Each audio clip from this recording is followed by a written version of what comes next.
तो दोस्तों आज की वीडियो में आपका स्वागत है। दोस्तों आज की वीडियो में हम इस प्लॉट का, इस खेत का क्षेत्रफल किस तरीके से निकाला जाता है वो सीखेंगे। दोस्तों इस प्लॉट का क्षेत्रफल निकालना बहुत ही आसान है, तो चलिए इस प्लॉट का क्षेत्रफल निकालना सीखते हैं। तो दोस्तों इस प्लॉट का, इस खेत का क्षेत्रफल निकालने के लिए सबसे पहले आपको क्या करना है, इस प्लॉट को 3 भागों में बांट देना है। ठीक है, तो पहला भाग हो जाएगा हमारे पास ये, और दूसरा भाग हो जाएगा ये, और तीसरा भाग हो जाएगा ये। ठीक है, इस प्लॉट के दोनों साइडों पे हमारे पास अर्धवृत्त है और बीच में क्या है, आयत है। ठीक है, तो इसको हम यहाँ पर लिख देते हैं। तो दोस्तों यहाँ पर हमने आयत और अर्धवृत्त लिख दिया है। ठीक है, तो सबसे पहला भाग कौन सा है, आयत का है। तो आयत का क्षेत्रफल आई होप आप सबको निकालना आता होगा। कैसे निकालते हैं, लंबाई को चौड़ाई से गुना करके। ठीक है, लंबाई हमारे पास कितनी है, 30 मीटर है, और चौड़ाई कितनी है, 14 मीटर है। ठीक है, तो पहले भाग का क्षेत्रफल सबसे पहले निकाल लेते हैं। तो दोस्तों पहले भाग का क्षेत्रफल यानी आयत का क्षेत्रफल क्या होगा, हमारे पास लंबाई गुना में चौड़ाई, और लंबाई कितनी है 30 मीटर, चौड़ाई है 14 मीटर। चलिए लिख देते हैं इसको, 30 गुना में 14। ठीक है, गुना कर देते हैं, 14 0 0, 14 3 42। ठीक है, ये किस में आ जाएगा, वर्ग मीटर। ठीक है, क्योंकि क्षेत्रफल को हम हमेशा स्क्वायर में यानी वर्ग में नापते हैं।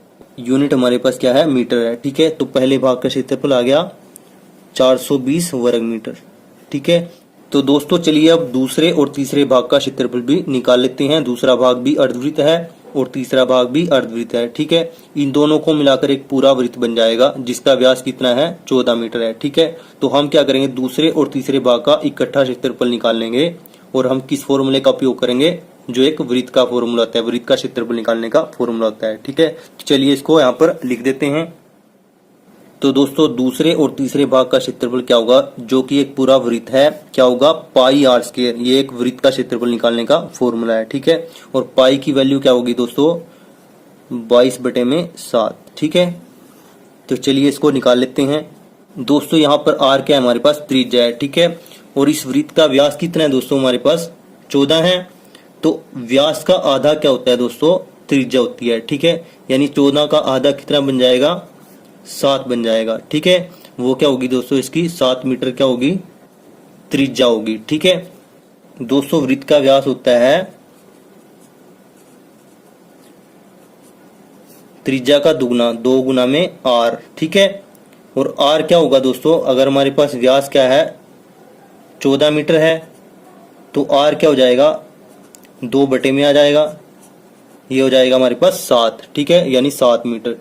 तो हम आर की जगह क्या लिखेंगे, 7 लिखेंगे। ठीक है, तो चलिए इसको यहाँ पर हल कर लेते हैं। 22/7 आ गया, आर की जगह 7 लिखेंगे, और आर कितनी बार आएगा, 2 बार आएगा, क्योंकि यहाँ पर आर का क्या है, स्क्वायर है। आर स्क्वायर का मतलब होता है आर गुना में आर। ठीक है, तो चलिए 7 से 7 काट देते हैं और इसको गुना कर देते हैं। 7 दूनी 14, 7 दूनी 14 और 1 15। तो इसका क्षेत्रफल क्या आया, दूसरे और तीसरे भाग का 154 वर्ग मीटर। क्षेत्रफल को हमेशा वर्ग में नापा जाता है। ठीक है, और मीटर क्या है, यहाँ पर हमारे पास यूनिट है। तो दोस्तों यहाँ पर हमने तीनों भागों का क्षेत्रफल निकाल लिया है, और इस प्लॉट का, पूरे प्लॉट का क्षेत्रफल क्या होगा, इन तीनों भागों का जो क्षेत्रफल है उनको जोड़कर इस पूरे प्लॉट का क्षेत्रफल निकल जाएगा। ठीक है, तो चलिए इनको जोड़ देते हैं, यानी 420 में जोड़ देना है हमें 154 को। ठीक है, चलिए जोड़ देते हैं, 4 का 4 आ जाएगा, 5 और 2 7, 4 और 1 5। तो हमारे पास उत्तर क्या आ जाएगा, 574 वर्ग मीटर।